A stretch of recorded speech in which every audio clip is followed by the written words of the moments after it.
sahabat bahasa dan sastra, selamat datang di Siniar Balai Bahasa Yogyakarta. Di sini kita akan berbincang santai mengenai bahasa, sastra, dan pendidikan. Bersama saya, Diska Nurin, akan menemani sahabat bahasa dan sastra menggali topik yang cukup menarik mengenai kegiatan-kegiatan yang telah dilaksanakan di Balai Bahasa Yogyakarta. Sudah kita ketahui bersama bahwa Balai Bahasa Yogyakarta telah menyelenggarakan berbagai event-event yang sangat menarik.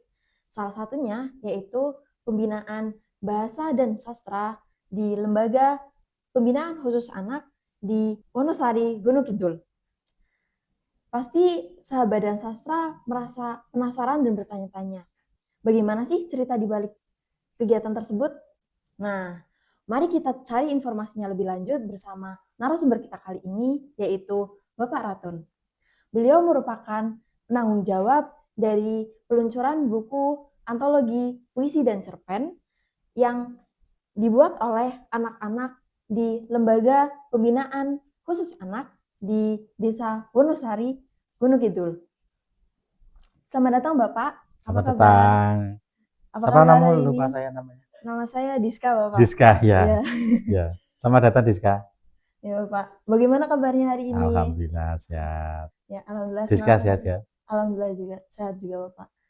Jadi Bapak pernah melaksanakan kegiatan di lembaga pembinaan khusus anak tingkat 2 Daerah Istimewa Yogyakarta yang berada di Wonosari. Nah, jadi itu lembaga pembinaan khusus anak kelas 2 yang ada di Wonosari, miliknya Yogyakarta. Jadi bukan miliknya Wonosari. Oh, baik-baik. Jadi dari kegiatan tersebut, apa sih yang melatar belakangi Balai Bahasa ini ingin membuat acara, yang telah membuat acara ya berarti ya? Sebenarnya itu bagian dari tugas kita, tugas kami Balai Bahasa. Jadi tidak hanya untuk masyarakat yang ada di sekolah formal, kemudian tidak hanya untuk orang yang datang ke Balai Bahasa, tapi kami juga berkewajiban untuk mendekati, meningkatkan, dan memahamkan, serta membina kaum rentan. Kaum rentan itu ada yang di daerah 3T, tertinggal, terjauh, dan terluar. Kemudian ada difabel, kaum difabel, dan salah satunya adalah anak-anak yang sedang terkena kasus hukum yang kemudian ditahan di lembaga pembinaan khusus anak DIY. Itu adalah mereka termasuk kaum rentan yang hak-hak untuk belajarnya tidak boleh diputus. Jadi meskipun mereka berada di tahanan, mereka tetap punya hak hidup, hak makan, hak belajar, dan hak tumbuh dan berkembang.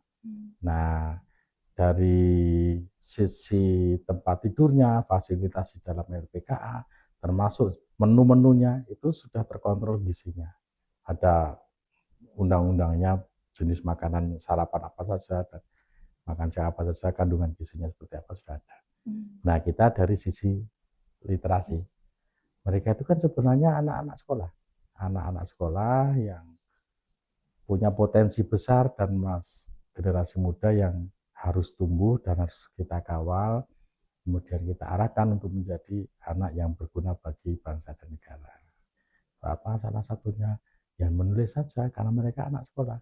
Pada dasarnya mereka kan bisa menulis, hanya tidak mau dan merasa tidak mampu.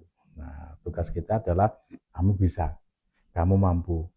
Terus kemudian kita dampingi beberapa hari itu. Latar belakangnya itu, jadi Balai Bahasa, Kementerian Pendidikan dan Dasar Menengah punya kewajiban untuk tetap memberi akses atau fasilitas bagi kaum rentan, terutama dalam hal ini adalah anak-anak binaan LPKA DIY, untuk tetap mendapat akses belajar.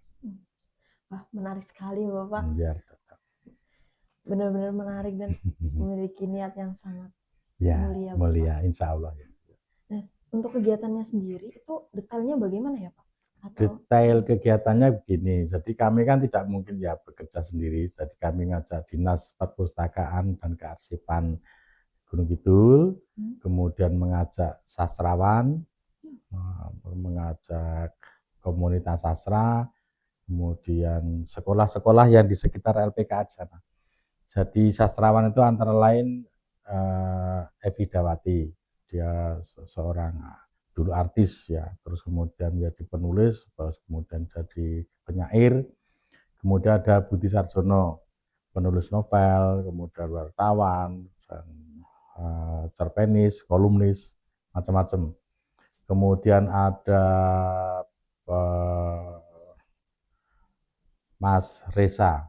Mas Reza itu pantomim, sastrawan dan juga teatrawan, teatrikal, terus kemudian wartawan juga kita ajak yang wartawan sastra. Nah, itu narasumbernya. Jadi dari sisi kewartawanan, bagaimana menggali sebuah ide, melihat situasi itu menjadi sebuah berita. Nah, dari berita itu bukan sekedar berita, bagaimana berita ini diolah menjadi perasaan kita dan terungkap dalam karya fiksi. Nah, terus ada cerpenis, ada narasumber yang dari ahli cerpen, ahli puisi. Tuh. Kemudian supaya mereka termotivasi, kita ajak juga anak-anak dari SMA Negeri 1 Wonosari, SMK Negeri 1 Wonosari, dan SMA Negeri 2 Playen. Mereka diajak, ayo bersama-sama datang ke situ, didampingi gurunya ke LPKA itu, bersama dengan anak-anak binaan. Anak binaan itu waktu itu ada 22 ya. 22 anak binaan. Ayo kita nulis bersama, workshop, lokakarya penulisan. Nah, setelah itu yang SMA, yang dari sekolah formal tadi dipersilakan menulis dari sekolahnya masing-masing, dan kami mendampingi selama 5 kali kalau tidak, 4 kali atau 5 kali ke LPKA. Jadi kami bersama sastrawan bergantian mendatangi mereka, dijadwalkan setiap hari Jumat. Kalau Kamis atau Jumat itu terselang-seling, itu selama 4 kali mendampingi mereka menulis. Ayo nulis apa saja. Dan mereka agak lumayan karena agak takut dengan sipir. Nah, jadi kalau disuruh menulis ya nulis. Apapun itu, mereka kadang-kadang kesulitan juga nulis apa ya. Tulis saja, kamu sekarang mikirkan apa. Sudah, kamu sekarang mikir apa? Mikir pacar, tulis pacarmu. Mikir ibu, tulis ibumu. Oh, mikir minum, tulis airmu. Supaya apa yang kamu pikirkan saat itu suruh nulis. Nah, pertemuan pertama begitu, pertemuan kedua, tulisanmu kemarin tentang ibu mana? Ini, kamu kangen nggak sama ibu? Kangen. Dia nangis duluan malah. Dia nangis dulu. Jadi tidak bisa ditulis. Nah, terus selesai nangis, nah sudah tuliskan mengapa kamu nangis. Nah, tulis, terus didampingi terus. Begitu. Yang kangen pacar, mengapa kamu kangen? Sudah lama nggak ketemu, tulis lama tidak ketemu. Kamu menganggap pacar itu seperti apa? Seperti bulan, tulis pacar itu seperti bulan, itu prosesnya. Jadi mereka tidak ada tema. Silakan menulis apapun tanpa tema, karena takutnya kalau diberi tema mereka terkekang oleh tema juga. Gitu. Menarik sekali ya Bapak. Jadi anak-anak memiliki kebebasan sendiri untuk mengekspresikan perasaannya, pemikirannya. Benar. Dan terus berarti ini kan difokuskan untuk anak-anak ya Pak. Responnya bagaimana sih Pak? Apakah mereka antusias atau malahan kebingungan? Yang namanya 22 anak pasti berbeda-beda, dan itu kan bukan anak yang biasa ya. Mereka adalah anak luar biasa yang perlu pembinaan khusus. Jadi responnya macam-macam, tetapi karena ada di lingkungan itu kami sangat terbantu oleh bapak-bapak di LPKA itu yang sangat bisa mendekati mereka dengan kelembutan mereka. Beda dengan saya yang dan teman-teman sastrawan mungkin. Tapi akhirnya mereka menulis juga. Menulis apa saja. Akhirnya muncul, kami tidak mengarahkan menulis cerpen atau puisi ya, tapi akhirnya tiba-tiba saja menjadi puisi, menjadi cerpen kami biarkan. Kami tidak menyalahkan, kamu disuruh nulis cerpen kok malah nulis puisi. Tidak. Jadi yang puisi ya biar puisi, yang cerpen biar cerpen. Nah, dan itu spontan, mereka itu kan tidak pernah ada waktu untuk menyiapkan ini dan lain-lain. Tapi di sana ada perpustakaannya. Dan kami tahu dari petugas di LPKA bahwa ada beberapa anak yang sering baca buku di perpustakaan sana. Ini ada judul misalnya cuma mimpi ya, tulis saja cuma mimpi, gitu. Tapi saya nggak bisa tulis berarti mimpi, tulis cuma mimpi, karyanya salah satu anak di sana. Boleh saya sebut namanya Dias ya. Hai, apa kabar kamu di sana? Sudah lama kita nggak bertemu. Sudah berapa minggu ya? Dengan gitu saja mengalir. Mari main ke sini, main ke rumahku lagi, kita saling bercerita lah. Nah, begitu. Jadi terus ada lagi. Pokoknya mereka menulis sebisa mereka, tidak pernah kita salahkan, dan ada tulisan tapak tilas kerinduan. Anak jalanan perlu menunggu. Jadi kan kalau kita sudah punya informasi mengenai siapa penulisnya adalah anak-anak binaan DLPKA yang rata-rata ditahan di sana itu 4 bulan sampai ada yang 2 tahun, dan mereka tidak punya HP, tidak punya ini, sama sekali. Aku hanya menunggu. Nah, itu kan. Aku hanya perlu menunggu sesuatu yang sebenarnya belum jelas apa itu. Aku sedang menjalani sebuah kehidupan yang nyata, lengkap dengan tokoh antagonisnya. Nah, apik lah tulisan mereka itu. Bagus loh. Dan mereka bisa, dan itu kami tidak pernah mengarahkan pakai kata ini, enggak. Katanya diganti ini, kata ini. Tidak, diksi itu mereka serah. Kami serahkan. Gitu. Responnya macam-macam, tapi semua menulis. Berarti menunjukkan karya sastra juga murni dari dalam diri. Ya, ini justru karya sastra itu adalah di tahun aku nulis di sini.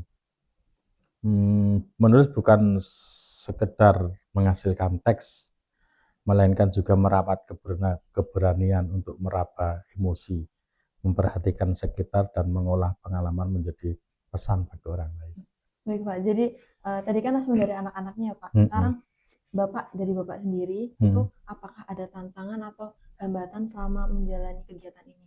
Karena ini berlangsung selama 3 hari ya. 4 kali. 4 kali itu 4 minggu. Jadi seminggu okay. sekali. 4 minggu. Jadi mereka juga kan punya pekerjaan lain, kadang-kadang ujian juga loh. Mereka kan ada maksudnya ujian, tapi daring ya. Ujian daring di sekolahnya. Jadi ada yang tidak putus sekolah kan, sekolahnya putus. Bagaimana kalau saya ya, namanya tantangan itu bisa dianggap tantangan, tapi juga bisa dianggap menjadi sebuah tarian. Jadi menjadi bagus kan ya. Jadi tantangan itu bukan waduh terus takut terus pulang ya. Jadi itu sebuah dinamika yang perlu kita jalan seperti kita naik motor, nah itu. Wah, naik asik ini. Jadi yang muda-muda juga begitu. Tantangan itu seperti kita berselancar, kalau ketemu ombak itu malah seneng. Wah, sudah mau datang banyak sih, kita nikmati. Jadi kalau menurut saya bukan tantangan, tapi dinamika di sana menjalaninya bagaimana. Kalau dengan saya mereka asik. Tapi ada juga dari teman sastrawan yang datang itu anaknya itu sudah nggak senang dulu, karena jadi malah menakut-nakuti sastrawannya. Ini cerita dia bohong loh, sama dia bohong ya, saya ceritakan bahwa anak itu bohong ke teman saya yang sastrawan. Ditanya, kamu kasus apa dek?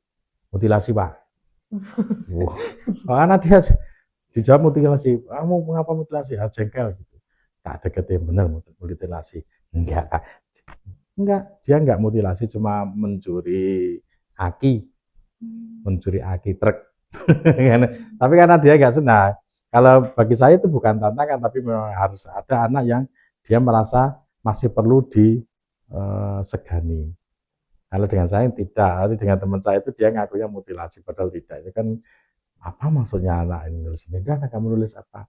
Akhirnya dia menulis tentang kerinduannya pada ibunya. Dan dia nulis tuh nangis loh.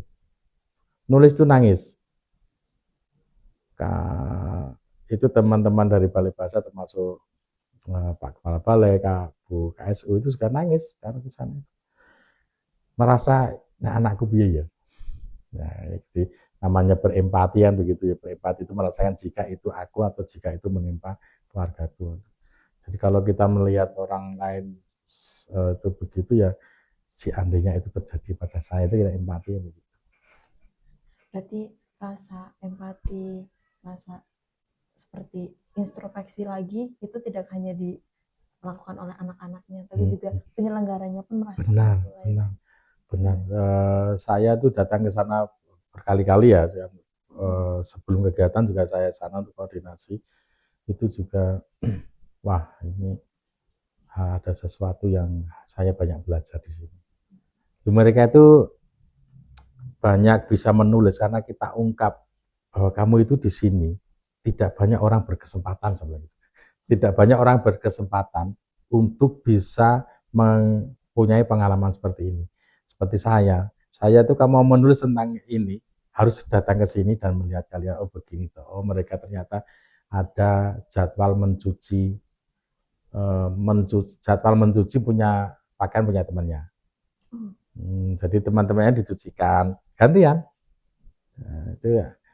Dan selama ini mungkin tidak mau mencuci ya dirinya sendiri, nggak mau mencuci malah mencucikan punya temannya, itu kan sesuatu yang berubah drastis.